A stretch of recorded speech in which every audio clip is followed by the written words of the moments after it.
คือเจ้าตื่นตั้ง4 โมงละนะเดี๋ยวนี้ตี 5ลุกหรือยังถ้าลุกแล้วล้างหน้าล้างตาหรือเปล่าบางคนก็เอามือสี่ตาไปสี่ตามาเพราะมันแบบคันลืมตาเนาะเนี่ยคันหลับอยู่แต่ส่วนมากก็เรียกว่า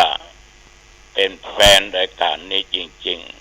ๆตื่นตั้งแต่ตี 4กว่ารายการนี้ตอนเจ้าสดถ่ายทอดสด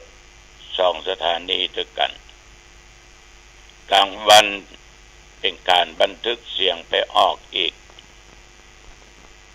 92 กา 104 กาตกเย็นมา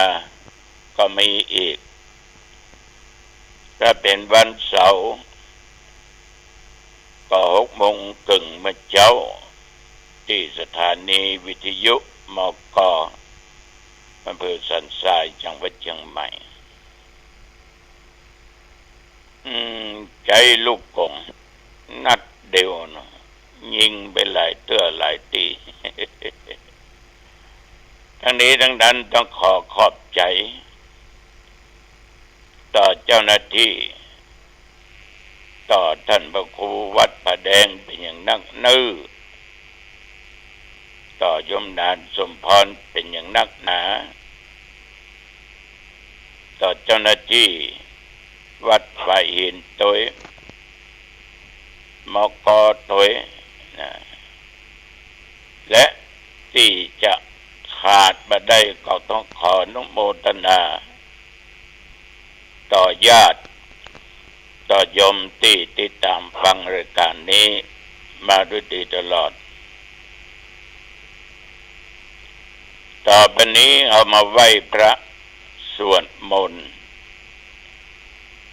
ถวายเป็นพระพรชัยมงคล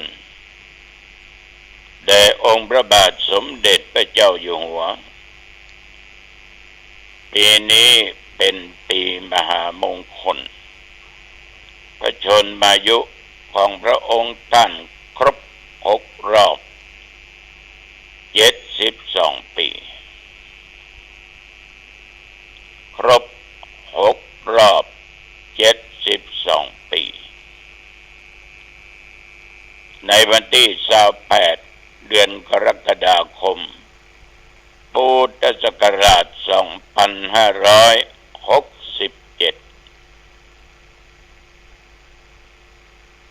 ในฐานะเป็นพระสงฆ์นิกรได้ล้มพระบารมีของพระองค์ท่านขอพวกเราทุกคนนั้นตั้งอกตั้งใจไหว้พระสวดมนต์และในวันนี้ตรงกับวันการเอาจะไหว้พระสวดมนต์ถวายพระพรชัยมงคลแด่พระองค์พาขอพระองค์ท่านได้หายจากอาการพระประชวรมีพระสุขภาพพลามัยอันแข็งแรงขอให้พระองค์มีพระชนมายุยิ่งยืนนานได้120 พรรษาขึ้นไปต่อไปไหว้พระอรหังสัมมาสัมพุทโธภควาพระผู้มีพระภาคเจ้าเป็นพระอรหันต์ดับเพลิงกิเลสเพลิงทุกข์สิ้นเชิงตรัสรู้ชอบได้โดยพระองค์เองพุทธังภวันตังอภิวาเทมิข้าพเจ้าอภิวาทพระผู้มีพระภาคเจ้าผู้รู้ผู้ตื่นผู้เบิกบานกราบพระพุทธสวากขาโตภควตาธัมโมพร ระธรรมเป็นธรรมที่พระผู้มีพระภาคเจ้าตรัสไว้ดีแล้วธัมมังนัมมัสสามิข้าพเจ้านมัสการพระธรรมกราบพระธรรมสุปฏิปันโนภควโตสาวกสังโฆพระสงฆ์สาวกของพระผู้มีพระภาคเจ้าปฏิบัติดีแล้วสังฆังนามามิข้าพเจ้านอบน้อมพระสงฆ์กราบพระสงฆ์นะโมตัสสะภะคะวะโตขอนอบน้อมแด่พระผู้มีพระภาคเจ้าพระองค์นั้นอะระหะโตซึ่งเป็นผู้ไกลจากกิเลสสัมมาสัมพุทธัสสะตรัสรู้ชอบได้โดยพระองค์เองนะโมตัสสะภะคะวะโตขอนอบน้อมแด่พระผู้มีพระภาคเจ้าพระองค์นั้นอะระหะโตซึ่งเป็นผู้ไกลจากกิเลสสัมมาสัมพุทธัสสะตรัสรู้ชอบได้โดยพระองค์เองนะโมตัสสะภะคะวะโตขอนอบน้อมแด่พระผู้มีพระภาคเจ้าพระองค์นั้นอะระหะโตซึ่งเป็นผู้ไกลจากกิเลสสัมมาสัมพุทธัสสะตรัสรู้ชอบได้โดยพระองค์เองพุทธังสรณังคัจฉามิธัมมังสรณังคัจฉามิสังฆังสรณังคัจฉามิตุติยัมปิพุทธังสรณังคัจฉามิตุติยัมปิธัมมังสรณังคัจฉามิตุติยัมปิสังฆังสรณังคัจฉามิตติยัมปิพุทธังสรณังคัจฉามิตติยัมปิธัมมังสรณังคัจฉามิตติยัมปิสังฆังสรณังคัจฉามิอิติปิโสภะคะวะอะระหังสัมมาสัมพุทโธวิชชาจารณะสัมปันโนสุขโตโลกวิทูอนุตตรปุริสธรรมสารถิสัทธาเทวมนุษย์สานังพุทโธภคะวาติสวากาโตภควตาธัมโมสันทิฏฐิโกอากาลิโกเอหิปัสสิโกโอปันนายิโกปัจจตังเวทิตาโพวินโยหิติสุปฏิปันโนภควโตสาวกสังโฆโอจุปฏิปันโนภควโตสาวกสังโฆยายาปฏิปันโนภควโตสาวกสังโฆสามิจิปฏิปันโนภควโตสาวกสังโฆยะติตังจัตตาลิปุริสโยคานิอัตถะปุริสปุคลาเอสะภะคะวะโตสาวกสังโฆอาหุนายโยปะอุนายโยทักเกนายโยอัญชเลกะระนิโยอนุตตะลังปุญญเก ตังโลกัสสาติยันตุนิมิตังอะวะมังคาลัญจโยจะมะนะโปสะกุณัสสะสัทโธปาปะกะโหโตโสปินังอะกันตังพุทธานุภาเวนะวินาสเมนตุยันตุนิมิตังอะวะมังคาลัญจโยจะมะนะโปสะกุณัสสะสัทธกุณัสสะสัทโธปาปะกะโหตุสุปินังอากันตังธัมมานุภาเวนะวินาสเมนตุยันตุนิมิตังอะวะมังคลัญจโยจามะนะโปสะกุณัสสะสัทโธปาปะกะโหตุสุปินังอะกันตังสังฆานุภาเว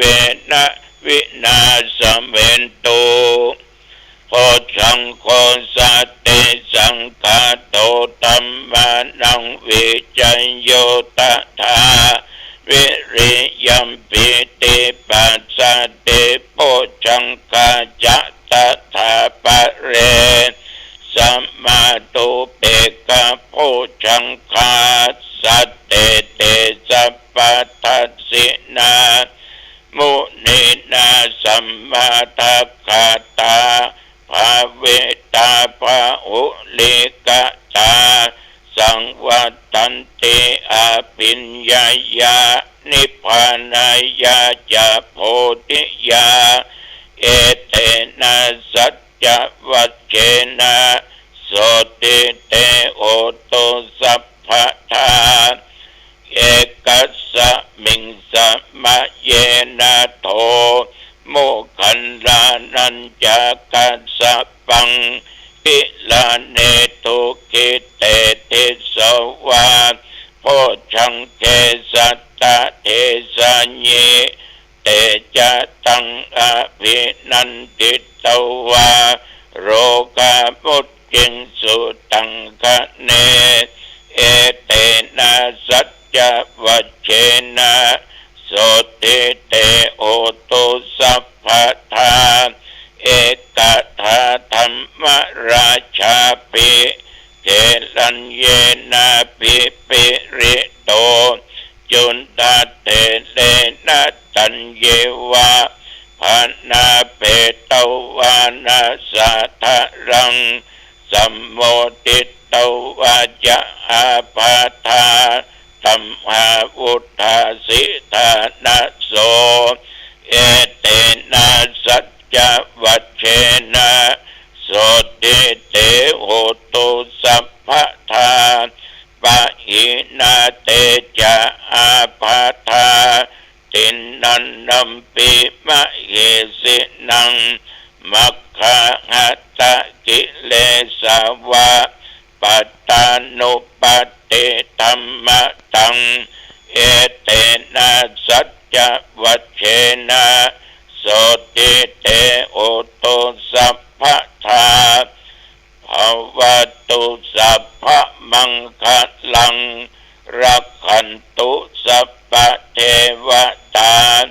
สัพพพุทธานุภาเวนะ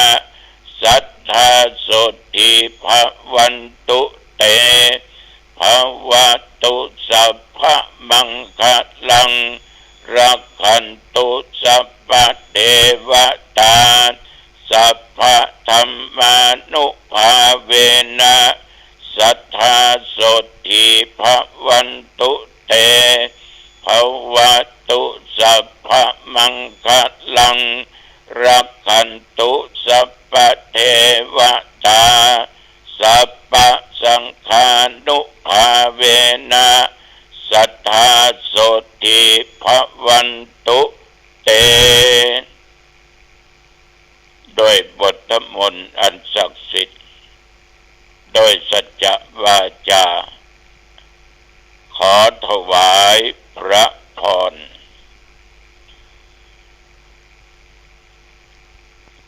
ตะวันนี้กรมอุตุ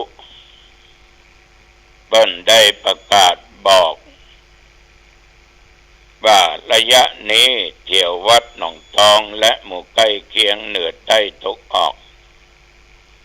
นับตั้งแต่ตะวันมาถึงปัจจุบันบัดเดี๋ยวนี้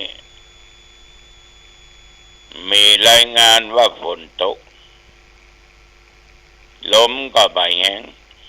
อากาศร้อนไปถึง40 องศา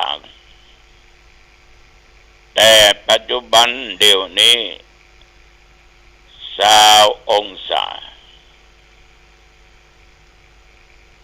แต่ว่านี้ญาติโยมหลังจากฉันเจ้าเรียบร้อยก็ได้ออกจากวัดมุ่งหน้าไปสู่วัดพระสิงห์วรมหาวิหารก็ไปเหมือนเมื่อตะวันซื่นแต่ว่าก็ไปเจริญพุทธมนต์น้ำมนต์ศักดิ์สิทธิ์เอาน้ำจากบ่อศักดิ์สิทธิ์หลายที่มารวมกันตุเจ้า73 ตนนั่งพกอีก4-5 ตนตะวันนี้เป็นการดับเทียนชัยวันก่อนจุดเทียนชัยตะวันนี้ผู้ว่าการจังหวัดเชียงใหม่หน่วยงานราชการหน่วยงานทุกองค์กรก็มาพร้อมกันหมดครับวันที่7ตะวันนี้ก็เป็นอันเสร็จปริปุณณังน้ำนี้ในหลวงจะอัญเชิญไปถวายเป็นน้ำส่งน้ำอาบแด่องค์พระบาทสมเด็จพระเจ้าอยู่หัวพี่น้องทั้งหลายเอาหันตุเจ้าเอาหันศรัทธาพากันไปดีอกดีใจที่หมู่เฮาทุกคนนั้นตั้งใจทำเสียสละทุกอย่างเพื่อสถาบันพระมหากษัตริย์มีความสุขใจยังบอกบรรทุเสร็จเรียบร้อยแล้วเวทีหมดก็ฉันเพลแต่ว่านี่ก็มีญาติโยมไปเลี้ยงอาหารเพลก็นั่งอู้กับท่านเจ้าคุณสิงหวราจารย์เพิ่นเป็นเจ้าวาดและเป็นรองจังหวัดก็ยังว่านะญาติโยมเนาะทำได้ไหนที่ท่านต้องรับผิดชอบร่วมกับหน่วยงานองค์กรต่างๆต้องมีพลังพร้อมมีตุมีเน้นพร้อมร่วมกับหน่วยงานองค์กรทางจังหวัดจัดสถานที่แปลงอันแปลงนี้แต่ว่าพระสิงห์เนี่ยจัดงานใหญ่ๆในมามากฉะนั้นก็จะรู้ว่าสิ่งใดควรอย่างใดบ่ควรอย่างใด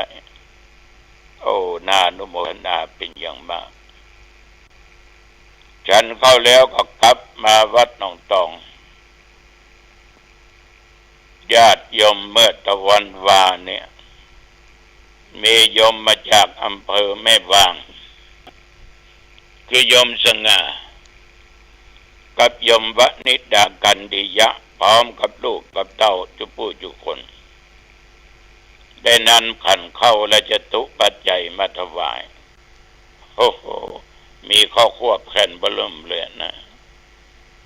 ดอกนั้นก็มีน้ำพริกกะลาบปลากะจีนกะหยังกะหน่อขนมกะก็เรียกว่าเปิ้นก็ขายอาหารแต่มาทานหาพ่อนิ้วกับแม่พันนิยมกิจที่ล่วงลับก็ขอบุญกินบุญทานไปรอดถึงพ่อนิ้วแม่พันอินนิยมกิจด้วยจิมเนื้อไปเกิดบนสวรรค์ขอคุณสง่าคุณวนิดากันดิยะลูกเต้ากาแม่นไขมานเงินทองไหลมาเทมาอยู่เย็นเป็นสุขอายุมั่นขวัญยืนนะโยมเนอะแม่จันหอมปัดตึง เป็นแฟนและการนี้เป็นประจำกู้เจ้าและทุกครั้งได้ร่วม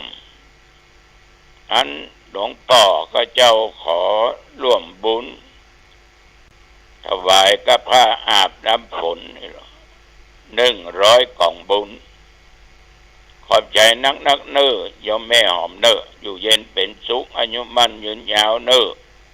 จะไปเจ็บจะไปไข้มีสุขภาพกายใจแข็งแรงเนี่ยบุญนักบุญปกบุญห่มไปวัดไปวากู้วันพระวันศีลได้กินได้ทานไปตามอัตภาพตามฐานะตัวเองเอามันสุขใจนะโยมแม่บุญให้มันสุขนะสามารถกำจัดสิ่งบดีเลวร้ายได้หมดอายุวันโนสุขังพลังตัวเนอแต่ว่าก็ที่ทั้งนอกศาลาเปิ้นก็ถมละเติกวันนี้จะเทละเนาะเทแล้วก็แห้งดีแล้วบ่เปิ้นก็ยาวโครงสร้างขึ้นละคงมาถึง10 วันแล้วก็ได้มุงเรียบร้อยคงใกล้เสร็จนะก็ทำไปญาติโยมรักษาจิตใจของตัวเองใส่สะอาดระวังนะอย่างเขาว่านะบางคนนี่จริตเหมือนเปิ้นเหมือนต้านจริตบดีอ้ายจริตบดีเปี้ยนะจริตมันมี3 จริตราคะจริตโทสะจริตโมหะจริตราคะจริตเนี่ยญาติโยมคนใดที่มันชอบสวยชอบงานตกแต่งนะแต่งเนื้อแต่งตัวใส่ผ้าใส่ครัวสะอาดเรียบร้อยบ้านจองหอเอื้อนที่ทำการทำงานทุกสิ่งทุกอย่างสะอาดเป็นคนมีระเบียบเรียบร้อยเอาไปอ่านบ้านเปิ้นสะอาดแต่งตัวดีเนาะอันนี้จริตบ่ถึงหุ่มงานหุ่มความงามโลกก็เป็นพวกที่มีราคะจริตครอบงำจิตใจอยู่คนอย่างนี้ชอบความสวยความงามก็เชื่อลองเข้าไปพบบ้านบ่สะอาดน่าทึ่งเป็นเจ้าระเบียบจัดอันนี้เป็นที่เป็นทางมีระเบียบเรียบร้อยเข้าของวางไว้เป็นที่ไม่ใช่ว่าเตียวเมียก็เตียวผัวสูญอ้างหัวใจเป็นจัดไว้แบบเกะกะเป็นระเบียบและประการสำคัญชอบซื้อสิ่งของที่มันสวยมันงามมาประดับบ้านมีบ้านอยู่แล้วก็ย่ำพอก็มีต้องมีของอย่างอันอย่างอีเอาดอกต้นเอาดอกอีอ้อนั้นพันนั้นมาปลูกประดับประดาเกิดความสวยสดงดงามยิ่งขึ้นมีของโบราณวัตถุประดับบ้านตัวมีของใหม่ๆมาตัวต้นหมากหากไม้พ่องเอามาประดับเกิดความงามในบริเวณบ้านอย่างนี้ส่อถึงนิสัยว่าเป็นพวกราคะจริตประกอบด้วยราคะชอบสวยชอบงามหันประจายหน้าตาดีติดใจนะปิ๊งหันมายิงหน้าตาดีผิวพรรณมันน่าดีปิ๊งนะวันนี้เพิ่นจะชอบความงามความสะอาดแต่มาว่าดีนะเนาะแต่ถ้ามานี่มันก็มีราคะจริตนี่นะก็อยู่ตามธรรมชาตินะนุ่งอย่างใดก็ได้ห่มอย่างใดก็ได้เพราะเราเป็นตู้เจ้า วันนั้นโยมผู้ใหญ่เปิ้นไม่เอวที่วัดหลายคนหลวงปู่นอนไหนนั่นโนดเตียงนั่นนอนนะหลวงปู่นอนตรงนี้เหรอก็อู้เหตุอู้ผลมาฟังเอาหลวงปู่ดีแต่ญาติโยมทั้งหลายเพราะไม่พิถีพิถัน เอาก็งามในก็บ่งามนอกนะอันนี้เรื่องราคะจริตญาติโยมฟังผู้ก็ต่อด้วยโทสะโมหะเนาะวันนี้นี่ก็สักเที่ยงนี่ออกวัดแล้วจะไปวัดบ้านขุนเป็นฉลองปริญญาธรรมเมื่อแก่ตุเจ้าตัวเนี้ยเลยบ้านนาเกวียนไปพุ่นเป็นกะเลี่ยงเปิ้นลูกพวกนั้นแม่นั้นมี6บวชหมดเป็นพระชายถึง6ตอนนี้สอบปริญญาธรรมเข้าประโยคได้วันนี้ท่านเจ้าคุณเจ้าอาวาสเจ้าหน้าอำเภอเปิ้นจะฉลองนิมนต์หลวงพ่อพระพรหมโมลีรักษาการเจ้าคณะใหญ่หนเหนือวัดปากน้ำกรรมการมหาเถรสมาคมนะแม่กองงานบาลีก็จะมาเป็นองค์ประธานหลวงพ่อพรหมเสนาบดีเจ้าหน้าภาค7วัดปทุมคงคาก็จะมาพระมหาเถระผู้ใหญ่จะมากันนักแต่วันพวกนี้แจ้งจะเดินทางไปวัดตาตอนอำเภอแม่อายจังหวัดเชียงใหม่หลวงพ่อจังหวัดเปิ้นทำบุญฉลองการตั้งกะเนาะเอาละสิ่งเล็กๆน้อยฝากเรื่องจริตไว้เนอะราคาจริตนี่ดีนะแต่ห้ามไปหลงเพราะใจหล่อไม่ยิ่งงามนะนั่นจะเสียนะอักสวยอัดงามอักความสะอาดนั่นดีนี่ฝากไว้กับญาติกับโยม